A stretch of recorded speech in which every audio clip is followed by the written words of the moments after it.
US आने के लिए सबसे बड़ी जो मिथ है ना कि आपको करोड़ों रुपया चाहिए, ऐसा कुछ भी नहीं है। जब काम से थक जाते हैं तो ये तो खैर मुझे इतना नहीं आता, बट ये मैं खेल लेता हूँ। द थिंग इज कि आप वीज़ा कैसे क्रैक करोगे, मेन चीज़ तो ये है अमेरिका में किसको आना चाहिए किसको नहीं आना चाहिए।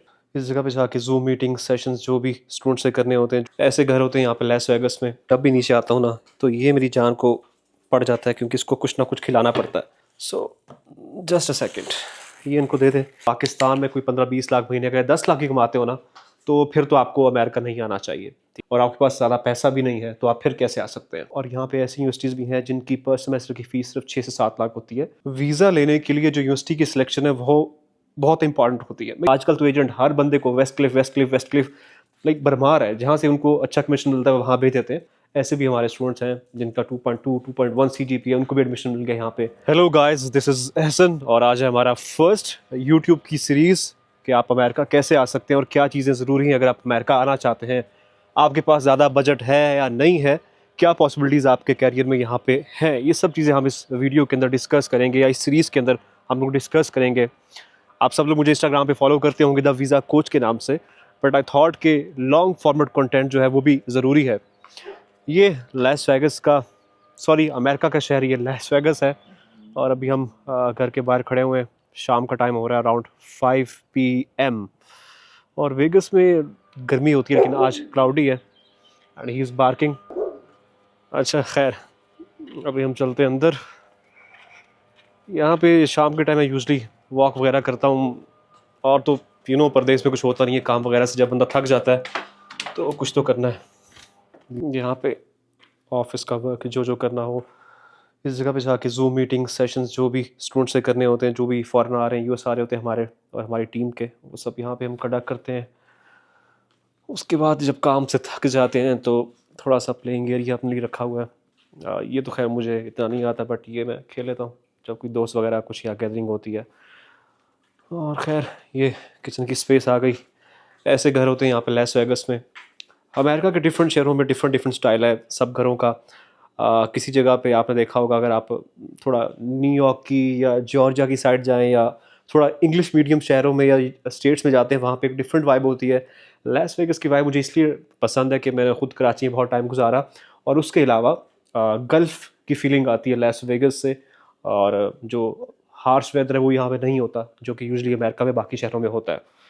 तो खैर एनीवेज, ये चीज़ तो आप इस सीरीज़ में ऑब्जर्व करते रहेंगे कि अमेरिका में क्या लाइफ है कैसी नहीं है। और हम ये भी डिस्कस करेंगे कि अमेरिका में किसको आना चाहिए किसको नहीं आना चाहिए। यार देखो, अगर तो आप पाकिस्तान में कोई 15-20 लाख महीने का 10 लाख ही कमाते हो ना, तो फिर तो आपको अमेरिका नहीं आना चाहिए, ठीक है। अगर आप ऐसे हो कि आप फ्रेश स्टूडेंट हो वहाँ पे, और आपको आगे नहीं पता कि आपने क्या करना है क्या नहीं करना, तो आ जाओ अमेरिका। या आप वहाँ पे जॉब करते हो, नौकरी तबका हो, क्योंकि पाकिस्तान में जॉब्स का कोई फ्यूचर नहीं है, कोई आपको हाई पे नहीं किया जाता। 35,000 50,000 इवन लाख 2 लाख भी हो तो उसमें भी भाई कुछ नहीं बनता। तो ऐसे जो भी लोग हो तो उनको आना चाहिए, काम के ऊपर आते हैं।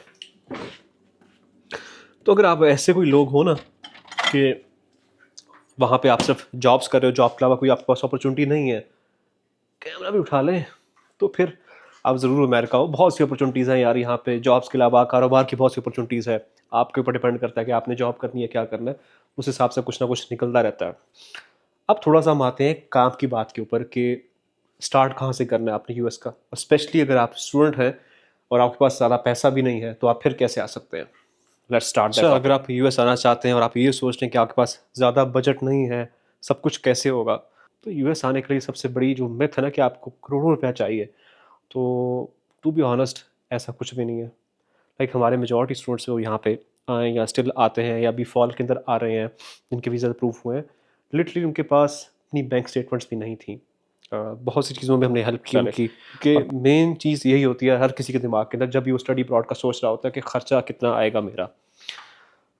अच्छा, एक चीज़ ये है कि जो मैं स्टूडेंट्स को हमेशा बताता हूँ कि यहाँ पे फैंसी यूनिवर्सिटीज़ भी हैं, और यहाँ पे ऐसी यूनिवर्सिटीज़ भी हैं जिनकी पर सेमेस्टर की फ़ीस सिर्फ 6 से 7 लाख होती है, जितनी कि आई गेस लम्स की फ़ीस है। जब भी नीचे आता हूँ ना तो ये मेरी जान को पड़ जाता है क्योंकि इसको कुछ ना कुछ खिलाना पड़ता है। कुछ ना दो तो इसने मुझे वीडियो रिकॉर्ड नहीं करनी थी, तो इसके लिए मैं ब्रेड्स ला के यहाँ पे स्पेशल रखता हूँ इसी के लिए। एक बड़ा जो हस्की है वो बाहर होता है ताकि ये लोग मुझे तंग करना हटें और मैं अपनी काम धंधा कुछ कर सकूँ। सो जस्ट अ सेकेंड, ये इनको दे दें, फिर आपके साथ बाकी का सेशन करते हैं, क्योंकि जब तक इनको कुछ मिलेगा नहीं ना, इसने मेरी जान नहीं छोड़नी। क्या गो इट दैट इडियट।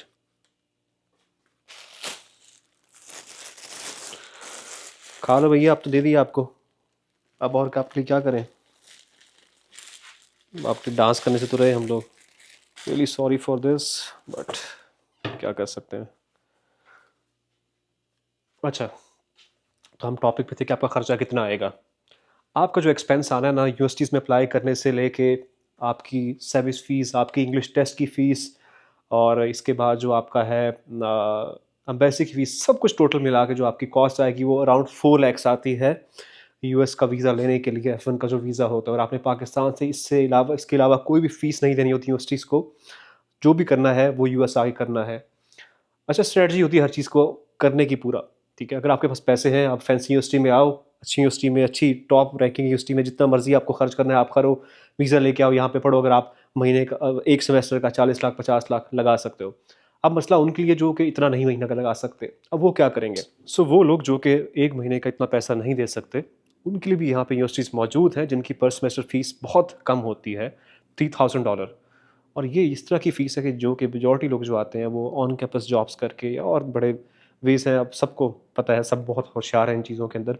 जितने देसी स्टूडेंट्स यहाँ पे आते हैं यूएस के अंदर, चाहे वो इंडिया से हो, बांग्लादेश, पाकिस्तान से, किसी भी कंट्री से, वो सब कुछ ना कुछ जुगाड़ करके अपना यहाँ पे पढ़ते हैं और अपना कमाते हैं, और साथ साथ जो है सेविंग्स भी करते हैं, अपनी स्टडीज़ भी कंप्लीट करते हैं और आगे जॉब लेके सेटल डाउन होते हैं यूएस के अंदर। तो तरीके यहाँ पे मौजूद हैं। अब वो इन डेप्थ कैसे आपने अफोर्डेबल यूनिवर्सिटीज़ के अंदर जाना है, उसका प्रोसेस थोड़ा सा डिफरेंट होता है, क्योंकि हमारी मेन स्ट्रेटजी होती है कि यूएस में आना कैसे है। सबसे पहले तो ये चीज़ है, और उसके लिए आपको अच्छी यूनिवर्सिटीज़ के अंदर अप्लाई करना चलता है, मल्टीपल स्टेट्स में, मल्टीपल सिटीज़ के अंदर।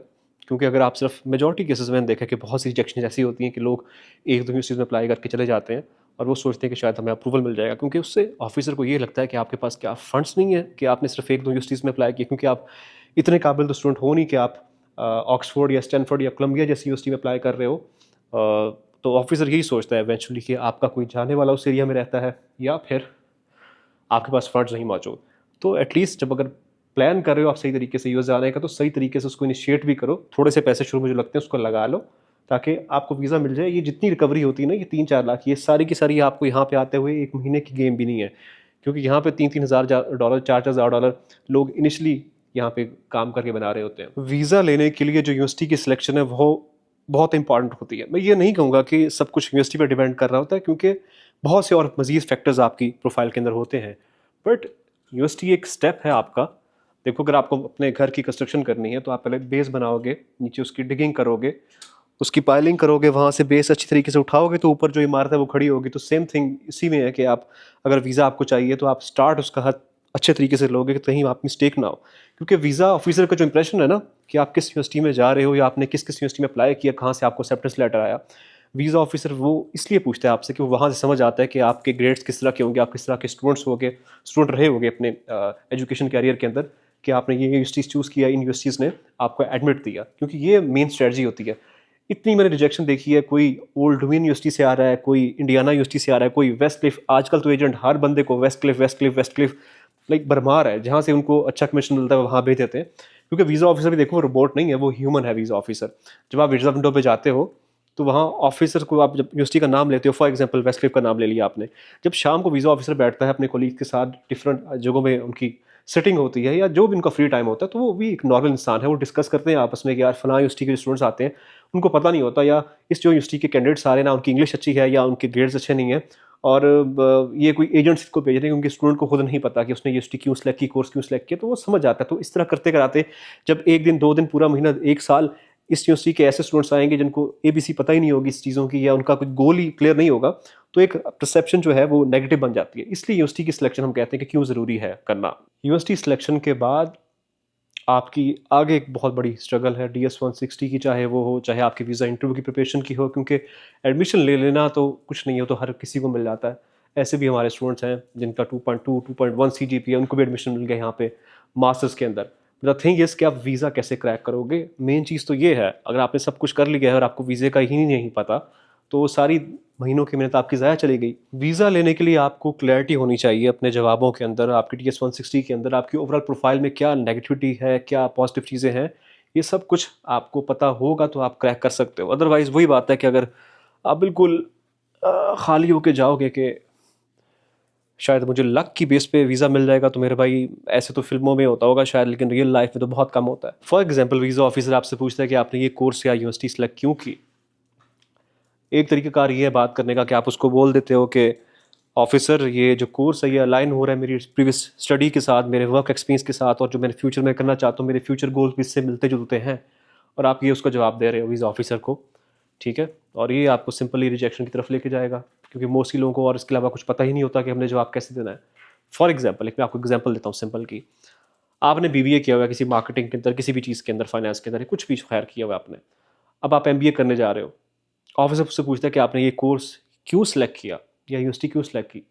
अब उसको एक तरीका वो है चलने की, अलाइन हो रहा है, परफेक्टली अलाइन है, ऐसे है वैसे है, प्रोफेसर बहुत अच्छे हैं, इसके कोर्स बहुत एडवांस्ड है, इनकी रिसर्च बहुत एडवांस्ड है। यूनिवर्सिटी को वीज़ा नहीं चाहिए, वो ऑलरेडी यहाँ पे अमेरिका में खड़ी हुई यूनिवर्सिटी चल रही है बड़े सालों से, वीज़ा आपको चाहिए, ठीक है। तो तारीफ़ें करने की ज़रूरत नहीं है आपको, आप अपना रीज़न बताओ आपने सेलेक्ट क्यों किया। अब आप कैसे टेक्निकली ऑफिसर को सवाल का जवाब दे सकते हो कि ऑफिसर इनिशियली या firstly I was into B2C marketing, जो बिजनेस टू कंज्यूमर मार्केटिंग होती है, but over the time my role has been shifting towards B2B, या आपका जो नेक्स्ट फेज है बिजनेस का, जॉब का, जो भी आपका रोल करंट चल रहा है काम धंधे के अंदर, वो B2B, बिजनेस टू बिजनेस जो है वो फोकस अप करने जा रहे हो आप लोग, और आपका जो कंसल्टेशन है वो चेंज हो रही है for the next phase of my business, या आपका जो करंट रोल है आपको उसके लिए प्रॉपर्ली क्वालिफाई होना है। और ये जो पर्टिकुलर यूनिवर्सिटी है या जो कोर्स है ये ऑफर कर रही है, या इसकी कंसल्टेशन जो है वो सारी की सारी इंडस्ट्रियल मार्केटिंग के ऊपर है, B2B मार्केटिंग के ऊपर है, इंटरनेशनल मार्केटिंग के ऊपर है। ये तरीके, इसलिए आपने यूनिवर्सिटी को जो है वो चूज़ किया है, कोर्स को चूज़ किया। तो ये वे आउट होता है, ये तरीका होता है आपको जवाब देने का। ये सिर्फ एक एग्जांपल है, बहुत से केसेस में हर तरह की डिफरेंट आपको एग्जांपल देनी पड़ती हैं, आपको केस टू केस वेरी करता है, डिपेंड करता है कि प्रोफाइल के हिसाब से। भी ये ना हो कि ऐसे आंसर सब कुछ छापने लग जाए, तो वो सिंपली ऑफिसर सुन सुन के आपको रिजेक्ट ही मारेगा और कुछ नहीं करेगा। कस्टमाइज आंसर होते हैं हर केस के हिसाब से, हर प्रोफाइल के हिसाब से। मेरा तो भाई बाजू भी थक गया, ये वीडियो इतनी लॉन्ग बनती जा रही है, बट इट्स ओके, खैर आप सबके लिए चीज़ें हैं। तो इसके अलावा आपका स्पॉन्सर जो है उसकी कंडीशन क्या है, आपने कैसे अपने फैमिली के होम टाइज शो करने हैं, उनको स्ट्रॉन्ग शो करना, ताकि ऑफिसर को ये लगे कि आप अपनी ग्रेजुएशन करने के बाद या जो भी आप स्टडीज़ कर रहे हो वो करने के बाद आप वापस पाकिस्तान आओगे या इंडिया जाओगे। ये सारी चीज़ें ऑफिसर कंसिडर कर रहा होता है, और आपको स्ट्रेटजिकली इसको बनाना पड़ता है। बेशक आपके स्टाइल्स या फाइनेंसेस इतने स्ट्रॉन्ग ना हो, लेकिन स्टिल लाइक ऐसे ऐसे केसेस हमारे प्रूव होते हैं लिटरली कि जिनके जो पेरेंट्स हैं वो कुछ भी नहीं कर सकते होते, या तो रिटायर्ड होते हैं, या फिर जो उनका काम होता है वो इस तरह का नहीं होता कि ऑफिसर को ये लगे कि ये बहुत कोई स्ट्रॉन्ग फाइनेंसेस है या स्ट्रॉन्ग बैकग्राउंड है, बट स्टिल उनका वीज़ा अप्रूव हो जाता है। क्योंकि आपने कि उसको प्रेजेंट कैसे कर रहे हो, प्रोफाइल को प्रेजेंट कैसे कर रहे हो, हाईलाइट्स को कैसे लेके आ रहे हो, ये चीज़ें सारी डिपेंड करती हैं वीज़ा इंटरव्यू के अंदर।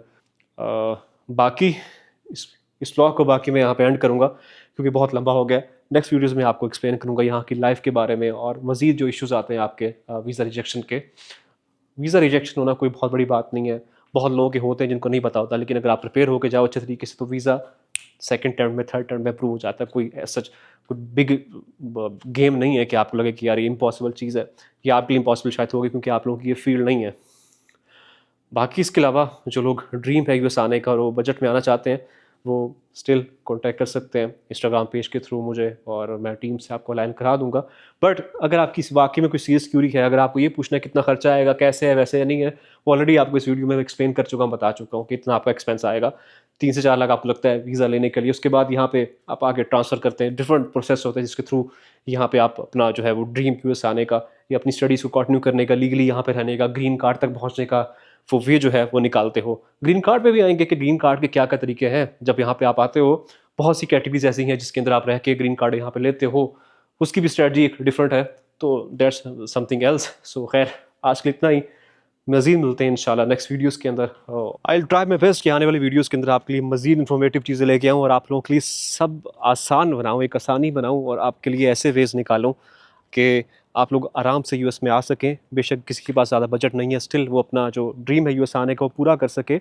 और इसके अलावा यहाँ पे ग्रीन कार्ड का जो प्रोसेस है या इमिग्रेशन का जो प्रोसेस है, वो भी करंटली यहाँ पे एक टीम बिल्ड हो रही है जिसमें डिफरेंट यूएस के अटर्नीज़ हैं यहाँ पे, उनके साथ मिलके हम लोग इंशाल्लाह वेरी सून जो है आप लोग के लिए इमिग्रेशन के वेज लेके आएंगे, किस किस तरीके से आप लोग अब यूएस मूव कर सकते हैं, क्योंकि पाकिस्तान में इस चीज़ की बहुत कमी थी जिसको इंशाल्लाह फुलफिल किया जाएगा अब very soon. So see you in the next vlogs.